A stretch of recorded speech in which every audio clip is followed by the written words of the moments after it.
the bottom line on this issue is that it is for us very difficult to engage with a neighbor who practices cross-border terrorism. मुझे एटमी हथियारों का जखीरा नहीं चाहिए जो मेरे गरीब अवाम के मुंह में रोटी छीन ले। आज मेरे मुल्क की 80% आबादी जो है वो रोटी के लिए रोल रही है। वो मैं उनको क्या एटमी हथियार जाके प्लेट में रख के दूं? जितना काम इंडियन आर्मी करती है ना गरीबों के लिए, यहाँ पे गरीबों के लिए, मैं आपको कुछ वीडियोस बाद में सेंड करता हूँ।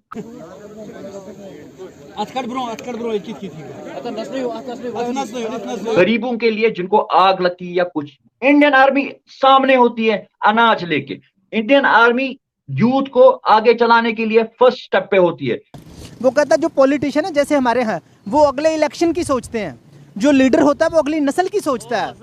इंडिया में लीडर हैं और हमें गर्व है इस बात का कि हम इंडियन हैं, क्योंकि हमारे साथ आज जो हो रहा है ना, मतलब जितनी डेवलपमेंट आज हो रही है, मुझे लगता है कि पाकिस्तान में, मुझे लगता है मेरे जब मैं दादा बनूंगा तब जाके मत कुछ होगा वहां पे। इंडिया ने जो कश्मीर की 370 वाली सिचुएशन खराब किया, क्या उसकी मौजूदगी में ये चाहेंगे?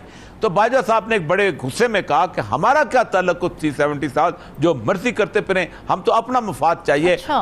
पहले मैं बोलता हूँ कि पाकिस्तान की क्या सूरत हाल है, उस पे नहीं करेंगे, कश्मीर पे आ जाते। अरे यार कश्मीर को क्या करना है, हमें नहीं रहना है तुम लोगों के साथ। जय हिंद दोस्तों, स्वागत है आप सभी का हमारे YouTube चैनल SP News 91 में। दोस्तों मैं आपको बता दूं कि जयशंकर जो हमारे विदेश मंत्री हैं वो अपने बेबाक अंदाज से जाने जाते हैं। वो इसलिए क्योंकि वो अलग अलग देशों के दौरे करते रहते हैं, अपने द्विपक्षीय और बहुपक्षीय बैठक को लेकर, संबंधों को बढ़ाने को लेकर उनके दौरे चलते रहते हैं। और किसी भी प्रेस कॉन्फ्रेंस में वे पाकिस्तान को नहीं छोड़ते, उसको आड़े हाथों लेते ही रहते हैं। कोई भी प्रेस कॉन्फ्रेंस हो, पाकिस्तान के लिए वो दो शब्द जरूर कहते हैं। अभी उन्होंने पनामा में जो प्रेस कॉन्फ्रेंस हुई थी, वहाँ के विदेश मंत्री से के साथ जब वो बैठे तो उन्होंने पाकिस्तान के लिए सीधे सीधे तौर पर कहा कि हमारे लिए पड़ोसी देश के साथ संबंध बनाना थोड़ा मुश्किल हो जाता है जब बॉर्डर के उस पार से आतंकी गतिविधियाँ होती रहती हैं। इसलिए हम लोग अपने पड़ोसी देश के साथ संबंध कौन बनाना चाहेगा और ऐसे देश के साथ संबंध कौन बना सकता है, कुछ इस तरीके की बात उन्होंने पाकिस्तान के लिए कही। और ये स्टेटमेंट जैसे ही पाकिस्तान वालों के पास में पहुंची तो पाकिस्तान मीडिया पूरी तरीके से बौखला गया है। तो दोस्तों आइए अब देखते हैं इस वीडियो में अब पाक मीडिया का क्या रिएक्शन है। सब मुझे ये बताएं कि क्या जर्मनी और जापान के पास सेकेंड वर्ल्ड वॉर के बाद अपने मुल्क की हिफाजत के लिए एटमी हथियार है, और क्या वो दुनिया की तीसरी और चौथी बड़ी इकॉनमी है या नहीं? क्या सोवियत यूनियन दुनिया का सबसे बड़ा एटमी हथियारों का जखीरा होने के बावजूद टुकड़े टुकड़े नहीं हुआ?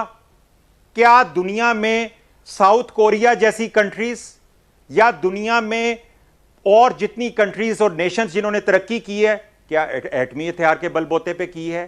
एटमी हथियार अगर आप इसी इंटरव्यू में देखें तो इमरान खान कह रहे हैं कि इसने डेटरेंस का रोल प्ले किया है। और डेटरेंस का रोल जाहिर है कि आपको क्यों चाहिए होता है जब आपका दुश्मन आपके सामने खड़ा होता है। ठीक है, आपका दुश्मन आपके सामने कश्मीर की वजह से खड़ा है।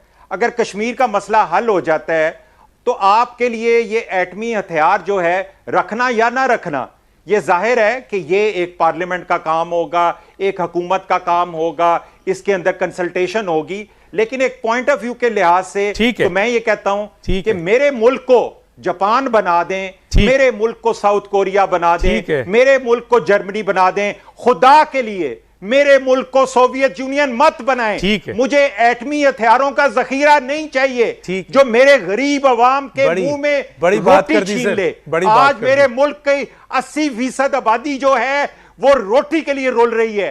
वो मैं उनको क्या एटमी हथियार जाके प्लेट में रख के दूं? ठीक है, क्या बातें कर रहे हैं? देखिए अभी की पॉलिटिक्स में आपको बोलूंगा कि अभी कोई पॉलिटिकल पार्टी यहाँ पे रूल में नहीं है, कोई भी अभी सियासी जमात यहाँ पे नहीं है।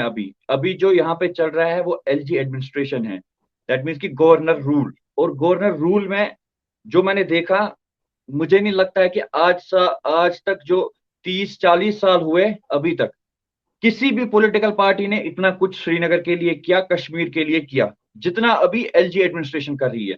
नो डाउट सख्ती भी कर रही है, लेकिन जो आज कश्मीर बनने जा रहा है, स्मार्ट सिटी की आपने खुद बात की, एक ख्वाब, ठीक है। यहाँ पे क्या होता था कि यहाँ की जो पॉलिटिकल पार्टीज थी पिछली चाहे मैं एनसी की बात करूं, चाहे मैं पीडीपी की बात करूं, चाहे मैं किसी भी जमात की बात करूं, किसी भी सियासी जमात की, उन्होंने आज तक यहाँ पे कुछ किया नहीं। बस खाली झूठे वादे किए, झूठे दिलासे दिए लोगों को, और किया कुछ नहीं। लेकिन जब मैं उसी के कंपैरिजन में एलजी एडमिनिस्ट्रेशन देखता हूं, जो गवर्नर रूल अभी हमारी रियासत में चल रहा है, उसमें जो डेवलपमेंट यहाँ पे हुई ना, उसको मैं तहे दिल से सल्यूट करता हूँ एलजी साहब को, क्योंकि जो काम अभी यहाँ पे हुआ है, जो कभी नहीं हुआ वो इस बार ही हो रहा है।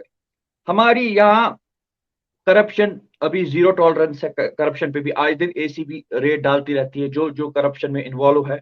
हमारे यहाँ अभी जो कानून है ठीक ठाक बने हुए हैं, और अच्छा खासा अभी सब कुछ चल रहा है कश्मीर में। अगर मुझसे कोई सलाह पूछे कि आप क्या चाहते हो कि कश्मीर में कौन सी सियासी जमात आए, पॉलिटिकल पार्टी कौन सी आए, मैं बोलूंगा भाई हमें पॉलिटिकल पार्टी की जरूरत ही नहीं है, हमें एलजी एडमिनिस्ट्रेशन ठीक है। तो इतना कुछ एलजी एडमिनिस्ट्रेशन कर रही है यहाँ के लिए। ये आपकी अपनी पार्टी से कश्मीर की जिनका आप नाम ले रहे हैं? बिल्कुल अपनी पार्टी से है, Jammu Kashmir national conference, PDP है, या और कोई भी जमात है, बहुत सारी जमात है। देखिए आज वो बड़ी बातें करते हैं कि ऐसा, आज वो छोटे छोटे कश्मीर में अपनी ही पार्टीज की हुकूमत है, ये कह रहे हैं आप? जिस तरह से अभी इंडिया नहीं पर है, मोदी अभी की नहीं है, अभी नहीं है, उस चीज का अब उनको ख्वाब ही रह गया, अभी नहीं है। अभी एलजी एडमिनिस्ट्रेशन यहाँ पे है, और जो एलजी एडमिनिस्ट्रेशन कर रही है वो आज तक के 35 सालों में, 40 सालों में किसी भी पॉलिटिकल पार्टी ने नहीं किया, चाहे नेशनल कॉन्फ्रेंस हो, चाहे पीडीपी हो। बस एक दूसरे पे ब्लेम गेम इस इन्होंने वक्त खेली। ऑफिशियली कौन रूल कर रहा है कश्मीर पर? ऑफिशियली एलजी एडमिनिस्ट्रेशन, एलजी साहब मनोज सिन्हा जी। कुछ अगर जिस टाइम आप बोल रहे हो ना जुल्म है, अगर उस टाइम आप अगर आज से पहले 5, 6, 7, 8 साल की बात करें ना, ठीक है, तो उस वक्त यहाँ पे एनसी की हुकूमत थी, ठीक है, पीडीपी की हुकूमत थी। उस टाइम उनको जुल्म नहीं लगता था यहाँ, आज वो बोलते हैं जुल्म है, क्योंकि ये सियासी जमातें आए दिन बोलती रहती है, पीडीपी बोलती रहती है, एनसी बोलती रहती है, इन्होंने जी ऐसे किया। आपको मैं एक और बात कहूंगा, पीडीपी आज बीजेपी पे ब्लेम चढ़ाती है कि बीजेपी ने कश्मीर को ये किया। आप मुझे बताओ, पीडीपी ने ही बीजेपी को कश्मीर में लाया, आज वो उसी पे ब्लेम चढ़ाती है। तो ये सब ब्लेम गेम्स है। और मैं क्या थी कश्मीर में? हुर्रियत क्या थी? हुर्रियत क्या थी? कुछ हुर्रियत भी नहीं। हुर्रियत बस वो तो दुकानें शुकानें बंद हो गई इधर। अब वो दुकानें शुकानें, जो दुकानें यहाँ पे खुली हुई थी इनकी, हुर्रियत वालों की, हमारी पॉलिटिकल पार्टीज की, एनसी की, नेशनल कॉन्फ्रेंस की, या पीडीपी की, वो दुकानें एलजी साहब ने यहाँ इनको बंद कर दी और ताले लगा दिया बाहर से। और जितना भी खून इन्होंने चूसा था कश्मीरियों का, जितना भी खून चूसा था 30 सालों में या 35 सालों में, एक एक चीज का हिसाब। तो दोस्तों आपने वीडियो तो पूरा देख ही लिया होगा। इस वीडियो को देखने के बाद आपके दिमाग में कोई ना कोई सवाल, कोई ना कोई विचार ज़रूर आया होगा। आपके दिमाग में जो भी कोई थॉट आया है, आप उसे हमें कमेंट बॉक्स में मेंशन कर सकते हैं। अपना सुझाव हमें कमेंट में ज़रूर बता सकते हैं। मैं आपको बता दूं कि जयशंकर साहब जो हैं, अपने खुले बेबाक अंदाज से वो पहचाने जाते हैं, और वो कहीं भी हों, वो अपने जो पड़ोसी देश है उसकी तारीफ़ करना बिल्कुल नहीं भूलते, क्योंकि ये सभी को पता है कि जो पाकिस्तान है वो आतंकी गतिविधियों में लिप्त है, और कहीं ना कहीं वो ये काम करता रहता है।